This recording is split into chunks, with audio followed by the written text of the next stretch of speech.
आदाब viewers, catch up cricket का नया एपिसोड में हूं डॉक्टर हफीज अवान और साथ देंगे तौसीफ सती ऑकलैंड न्यूजीलैंड से।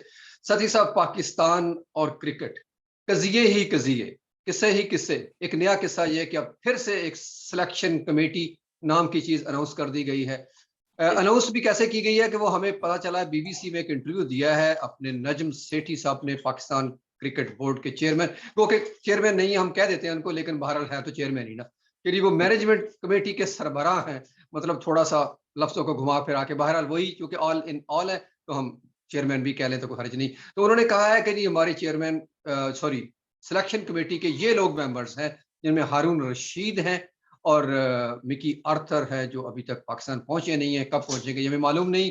ग्रांट ब्रैडबर्न है जो हमारे हेड कोच भी हैं, और साथ एक नया नाम आया है हसन चीमा का। तो पहले तो ये बता दीजिए कि ये कौन लोग हैं और ये इनका सिलेक्शन के साथ डायरेक्टली क्या ताल्लुक है? अच्छा, पहले तो डॉक्टर साहब ये कि इस तरह इन्होंने पहले एक सिलेक्शन कमेटी अनाउंस की थी जिसमें लोगों को पता ही नहीं था कि हमारा नाम है, समझ रहे हैं? फिर उन लोगों ने माजरत की कि यार हम नहीं कर सकते। निदा निदा डार जो थी, निदा डार नहीं, क्या नाम है उनका, जो एक और पाकिस्तान खातून क्रिकेटर थी, सना मीर। सनामीर। सना मीर थी और कामरान अकबर जो अवेलेबल ही नहीं थे, और इन्होंने उनके नाम डाल दिए थे ना। तो इस दफा ये है कि एटलीस्ट मिकी आर्थर जो हैं वो तो टीम के साथ हैं, और मतलब एम्प्लॉयड हैं, हाइब्रिड लेकिन एम्प्लॉयड हैं। और दूसरा ब्रैडबर्न जो है वो भी क्या कहते हैं ऑब्वियसली इन्वॉल्व है। और तीसरा हसन चीमा है जो 10 साल से तो एक्टिवली इन्वॉल्व है पाकिस्तान क्रिकेट में इन वन और द अदर वे। जिस तरह वो डोमेस्टिक क्रिकेट कवर करते थे पीटीवी पे, और उसके बाद इस्लामाबाद यूनाइटेड के एनालिस्ट रहे, तो इज और राइटर भी रहे, क्रिकेट इन्फो के लिए लिखा, तो इज इन द इंडस्ट्री। तो आई थिंक, और हसन चीमा ने भी अपने ट्विटर पे अपडेट कर दिया है कि ये मतलब मैं पाकिस्तान का एनालिस्ट हूँ, व्हिच मींस सिलेक्टर हूँ, व्हिच मींस के इन सब को ऑन बोर्ड लिया गया है इस दफा अनाउंस करने से अच्छा, ये अच्छी बात है। पहले। कम से कम किसी को पता तो है ना कि मैं हूं इसमें। Exactly exactly. अच्छा सर साहब, ये जो लोग हैं इनका क्रिकेट से मतलब सिलेक्ट कोचिंग के हवाले से तो विकी आर्थर का भी हमें पता है कि वो डायरेक्टर है हमारे। ब्रैडबर्न वो मतलब हेड कोच है हमारे। लेकिन सिलेक्शन कमेटी कुछ थोड़ी सी डिफरेंट नहीं होती, जिनकी एक्सपर्टीज कुछ और होती है वो। और उसके साथ साथ ये भी कमेंट कीजिएगा प्लीज कि चूंकि जो लोग सिलेक्शन, मेरा जाती ख्याल है कि जो लोग सिलेक्शन में होने चाहिए, वो लोग डोमेस्टिक को अच्छी तरह से फॉलो करने वाले और ग्रास रूट लेवल से देखने वाले लोग होने चाहिए। ये तो ऊपर से आए हुए लोग हैं, और मतलब पैराशूट के जरिए, और फिर उसी तरह इनको क्या पता कि मतलब पाकपतन डिस्ट्रिक्ट में जो खेली जाने वाली क्रिकेट है उसमें कौन सा लड़का परफॉर्म कर रहा है, और या लैया और तोनसा में क्या हो रहा है। डॉक्टर साहब, एक तो चीज ये है कि हमारे डोमेस्टिक परफॉर्मर्स को सीधा सेलेक्ट नहीं किया जाता टीम में, सही है, विच इज एविडेंट। अगर आप देख लें तो अभी Abbas Afridi top wicket taker थे रिसेंट जो हुआ, उसमें उनको नहीं लिया। 2 साल से सबसे ज्यादा लिस्ट ए में रन किए हैं हसीबुल्ला ने, उनको नहीं लिया। इवन पीछे कामरान गुलाम हुआ है जो रन करते हैं, तो I don't think they probably look into the domestic cricket in depth, which is shame. Mainly ये है कि पाकिस्तान ए टूवर्ड्स वगैरह पे कुछ प्लेयर्स को ले जाते हैं और फिर वहां से प्लेयर्स को एनालाइज करते हैं। अगर डोमेस्टिक क्रिकेट का देखें तो उस्मान सलाउद्दीन बहुत ज्यादा 27-28 है उसके। जिस तरह वो ताबिश खान थे जो कराची के फास्ट बॉलर से, उनकी भी बड़ी परफॉर्मेंस थी। So I don't think they pick the players, Pakistan team players from domestic cricket. More so they probably pick the players for Pakistan A. और ए टीम के टूर कम हो गए हैं, तो जिसकी वजह से थोड़ा सा है। तो जी, आपकी बात में बिल्कुल वजन है कि जो लोग डोमेस्टिक क्रिकेट को समझते हों, एटलीस्ट उनमें से एक आध तो होना चाहिए। तो आई गेस कि that is why Haroon Rashid is in the mix, क्योंकि हारून रशीद का आप नाम से मिस कर गए, तो हारून रशीद भी सिलेक्शन कमेटी में है। और Haroon Rashid is the guy who is meant to keep an eye on domestic cricket. और रेस्ट जो हैं वो जो फ्रेंच प्लेयर्स हैं उनको तो मिकी आर्थर खुद भी, जिस तरह अभी मिकी आर्थर ने उसको जमान खान को भी अपनी काउंटी टीम से खिलाया T20, तो I think they are keeping an eye on the players. But domestic के लिए मेरा ख्याल है कि दे आर ट्रस्टिंग क्या कहते हैं अपना हारून रशीद साहब, और फिर जो हसन चीमा साहब जो भी लगाए हैं टीम के साथ, he's got fair idea of domestic cricket as well. So I think this one is an evened out selection committee. अच्छा, मुझे ये भी लगता है वैसे सर साहब, आपको पता है ना अपने नजम सेठी साहब का ये कहना है कि जब उन्होंने कोचिंग के लिए भी टीम सेलेक्ट करने की सोचा तो कि पाकिस्तानी नहीं होने चाहिए। मतलब वो कोचिंग में डंडी मारते हैं, उनके वेस्टेड इंटरेस्ट होते हैं, कुछ अपने पुराने गुस्से निकालते हैं। तो अपने पसंदीदा पसंद और नापसंद का ख्याल रखते हैं, ये वो ये। तो मतलब किसी न किसी शक्ल में उन्होंने कहा कि पाकिस्तानी फेयर नहीं होते। जो राशिद ने लफ्ज़ इस्तेमाल किया वो तो मैं नहीं इस्तेमाल करना चाहता, लेकिन बहरहाल फेयर कह लें तो काफ़ी बेहतर होगा। तो अगर सिलेक्शन में भी यही क्राइटेरिया नजम सेठी साहब वाला ले आया जाए, तो हसन चीमा गो के फिलहाल उनकी जो जितनी रिप्यूट है बहुत अच्छी है, जो भी हमें नज़र आ रहा है पिछले 10 साल से। तो हारून रशीद साहब जिस तरह के चेयरमैन थोड़ा-सा अरसा पहले रहे थे सिलेक्शन कमेटी के, क्योंकि पिछले 3 महीनों में कई कमेटियाँ बनी, कई टूट गई। उन पे मैं बाद में बात करता हूँ। कब बनती हैं, कब टूटती हैं, ये तो लगता है कि ना बात पूरी हुई थी कि रात टूट गई। ये वही वाला हिसाब है कि हम उसी में हम जी रहे हैं बस ना। तो प्रॉब्लम ये है कि अब सेठी साहब को कैसे यकीन दिलाया जाएगा कि ये जो 2 बंदे हैं, हारून रशीद साहब और हसन चीमा, ये फेयर हैं सिलेक्शन में। उनका देखिए एतबार ही नहीं सिलेक्शन, होगा। नहीं सिलेक्शन डॉक्टर साहब हमेशा सब्जेक्टिव होती है, ठीक है? तो उसमें सही और गलत तो होता नहीं है ना, मतलब ये है कि कैलकुलेटेड रिस्क आप लेते हैं, कैलकुलेशंस होती हैं और calculations can be estimate, right?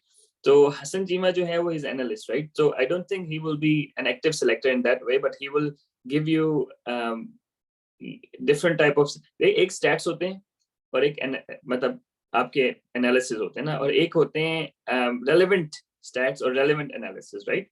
तो अब वो I am sure he smart enough, उनके आर्टिकल्स वगैरह कुछ मैंने पढ़े हैं तो इज वेरी गुड।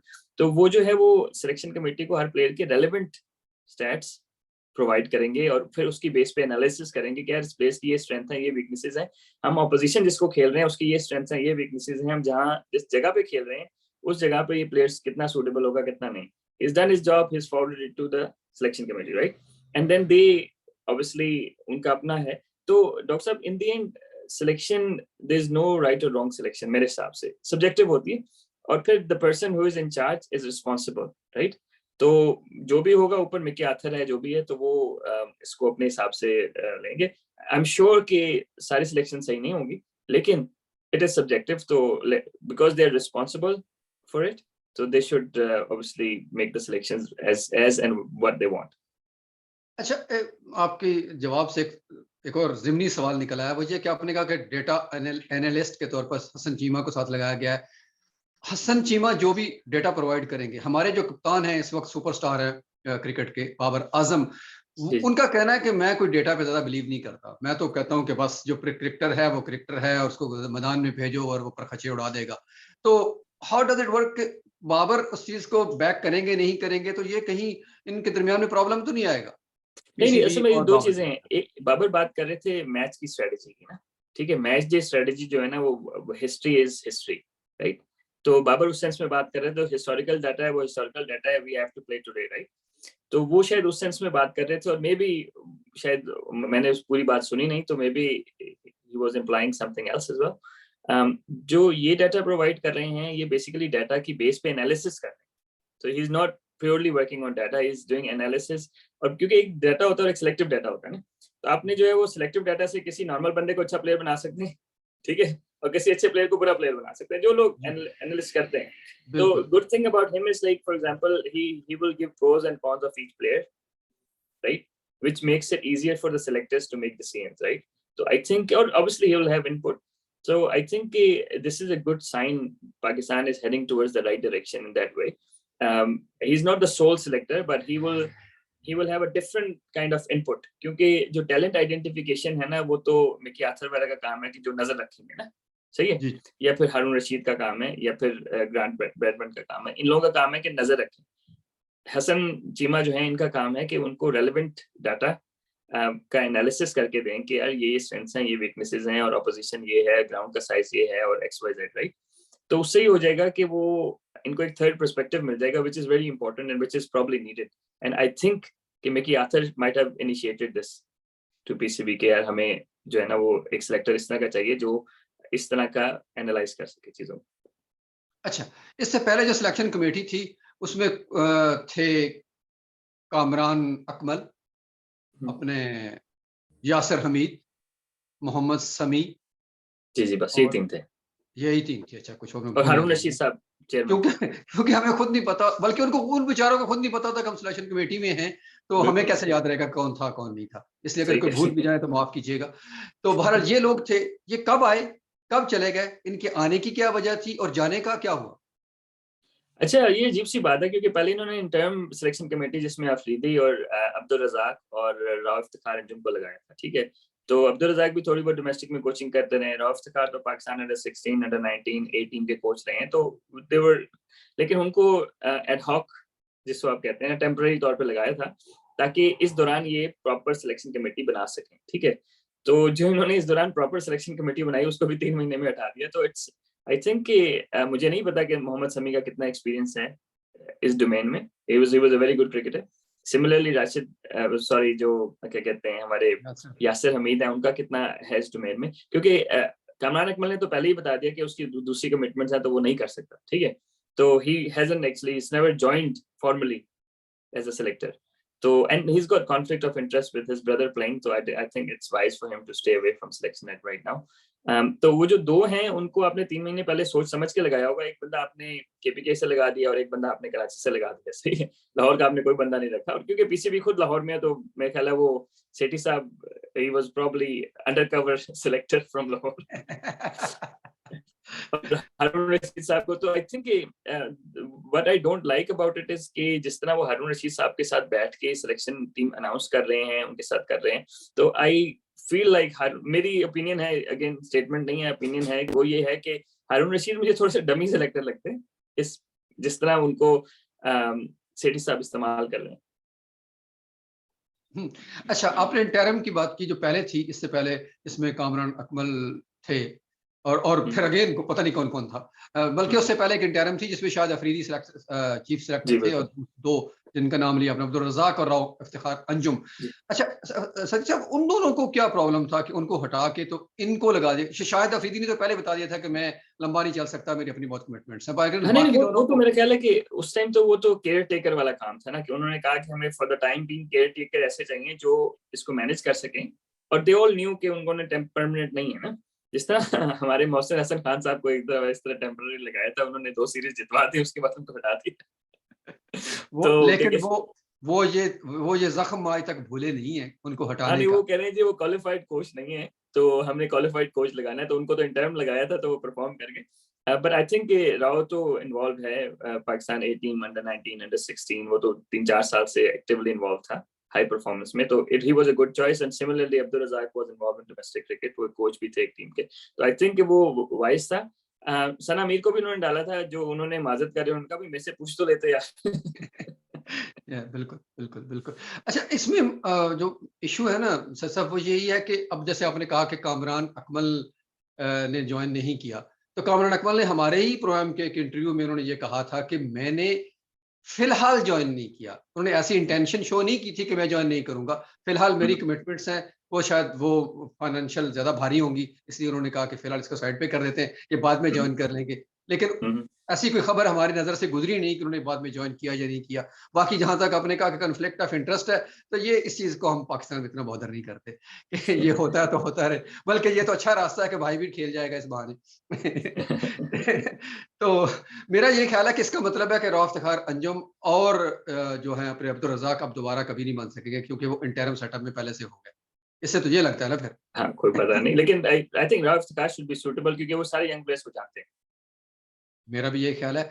और दूसरी सबसे अहम बात है ना, वो ये कि सर साहब ये जो इतने सारे लोगों को लगाया गया, इनको लगाने की वजह भी हमें समझ नहीं आई। चलो लगा दिया, उस वक्त सदी साहब ने ये मौका इख्तियार किया कि उनकी सर्विसेज बहुत ज्यादा है पाकिस्तान क्रिकेट के लिए। यासिर हमीद की बात की, मोहम्मद शमी की बात की, फेयर इनफ।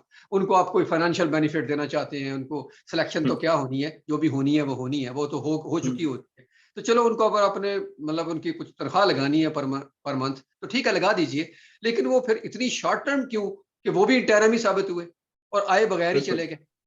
इवन बल्कि असल में यासिर हमीद, उस टाइम बल्कि मैं आपको डॉक्टर साहब बताता मसला चलूं ये सर था साहब, कि यासिर हमीद से को अप्रोच किया हमने इंटरव्यू के लिए एक दफा। तो यासिर हमीद ने यही जवाब पेश किया कि यार मैं सिलेक्शन कमेटी में का मेंबर हूं, तो इस पोजीशन में मैं इंटरव्यू नहीं दे सकता। तो वो बेचारे नजर तो आए नहीं। देख लें, वो हमारा इतना बड़ा प्रोग्राम उन्होंने मिस कर दिया इस वजह से, और आप देख लें। नहीं डॉक्टर साहब, असल में पता क्या हुआ, ये था कि उस टाइम इन्होंने कोचेज वगैरह अपॉइंट नहीं किए, ठीक है। तो देखिए इन द एंड तो जब टीम हारती है तो सबसे पहले कोच जाता है, उसके बाद कप्तान जाता है, ठीक है, और उसके बाद सिलेक्शन कमेटी जाती है, सही है। तो the person who is taking the first hit is the coach usually, right, क्योंकि कप्तान हमारा माशाल्लाह बहुत अच्छा बैट्समैन है, तो वो जाना मतलब उसको इस तरह तो नहीं निकाल सकते ना, कप्तानी से भी नहीं निकाल सकते, वो खेलेगा नहीं तो हम पाकिस्तान में रन कौन करेगा। तो आई गेस कि कोच की जो इतनी इनपुट तो होनी चाहिए, तो मेरा ख्याल है कि वो कोच जब आया तो उसने कहा कि यार मुझे ये लोग चाहिए, आई गेस इस तरह के लोग चाहिए, तो फिर उन्होंने कुछ नाम तजवीज़ दिए होंगे, क्योंकि देखें जो मिकी आर्थर है उसको डायरेक्टर ऑफ क्रिकेट समझ लें, जो भी है, और ग्रांट ब्रैडबर्न, ये 2 लोग जो हैं, ये तो टीम के साथ डायरेक्टली अटैच्ड हैं, सही है। तो 2 बाहर के बंदे इन्होंने लिए, बाहर इस सेंस में कि हारून रशीद, तो वो कंसिस्टेंसी तो है ना डॉक्टर साहब, आप जो कह रहे हैं ना, वो एक कंसिस्टेंसी तो है कि वो हारून रशीद हैं, और उसके बाद फिर एक एनालिस्ट जो है उनको डाल दिया, तो 4 लोग, I think it's a fair, क्या कहते हैं। और एक और चीज है कि इस्लामाबाद यूनाइटेड के जो मैनेजर थे ना, मैं नाम उनका भूल गया, वो पाकिस्तान टीम रेहानुल के हक, मैनेजर भी लगा दिए। जी रेहानुल हक, जी, उनको पाकिस्तान टीम का भी लगा दिया। तो जी आई गेस कि रेहानुल हक और इनकी केमिस्ट्री भी अच्छी है, क्या नाम है इसका, हसन, क्योंकि ये दोनों मिलकर टीवी पे प्रोग्राम भी करते थे, फुटबॉल को भी कवर करते थे, क्रिकेट को जी भी जी करते थे। तो आई बिल्कुल। Think there is a link कि शायद इस्लामाबाद यूनाइटेड की मोर और प्लेयर्स अब आना शुरू हो जाए। अच्छा अच्छा, पहले के बिल्कुल आपकी बात में वज़न है कि हमारा जो पलड़ा है ना, जैसे लगता है ना, जैसे जब हम सिलेक्शन हो रही थी पाकिस्तान टीम में जो लोग खेल रहे हैं, ख़ास तौर पे बॉलिंग यूनिट के हवाले से, तो उससे ये बात की जा रही है कि लाहौर कलंदर्स का इन्फ्लुएंस बहुत ज़्यादा बढ़ गया है ना, पाकिस्तान टीम बिल्कुल में। सारे बॉलर्स उन्हीं के खेल रहे हैं। बेशक वो पाकिस्तान में बेस्ट भी हो, लेकिन हम टैग लगा देते हैं। तो हो सकता है कि अब बिल्कुल इस्लामाबाद यूनाइटेड का इन्फ्लुएंस भी बढ़ जाए और यूनाइटेड के बिल्कुल मज़ीद प्लेयर्स आना शुरू हो जाए। लेट्स सी, बिल्कुल। देखिए, देखते हैं क्या होता है। कुछ ऐड करना चाहेंगे, ज़रूर कीजिएगा सर साहब। मेरा ख्याल है कि अब मेरी तरफ हाँ, से नहीं बस ये कि एक थोड़ा-सा, क्योंकि मेरा थोड़ा बहुत यहाँ पे और थोड़ा-सा यूरोप में भी सिलेक्शन का थोड़ा-सा रहा है। तो उसमें ये है कि न्यूज़ीलैंड क्रिकेट की एक फिलॉसफी थी जो मुझे बड़ी पसंद आई, अगर मैं शेयर कर दूँ। जी, तो जी, वो ये ज़रूर। था कि वो उनका जो जॉन बुकैनन थोड़े अरसे के लिए इनके कोच रहे थे, हेड कोच रहे थे, और उन्होंने रिस्ट्रक्चर किया था। तो उन्होंने ये कहा था कि सिलेक्टर्स 2-3 क्यों? मतलब उन्होंने कहा कि आपके पास पूरे मुल्क में इतनी सारी रिसोर्सेज़ अवेलेबल हैं, जो डोमेस्टिक टीम के कोचेज़ हैं, समझ लें कप्तान हैं, जिन्होंने क्रिकेट खेली हुई है, जो 10-10, 20-20 साल से टीम के साथ अटैच हैं, तो बेहतर नहीं है कि उनसे भी इनपुट ली जाए।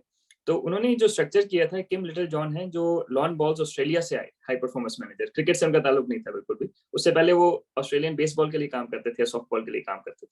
अच्छा। उनका काम ये था कि जो उनके साथ जो दूसरे सिलेक्टर थे, वो थे जॉन राइट, जो क्रिकेटर ऑब्वियसली जी, पुराने जी। क्रिकेटर थे और कोच भी रहे।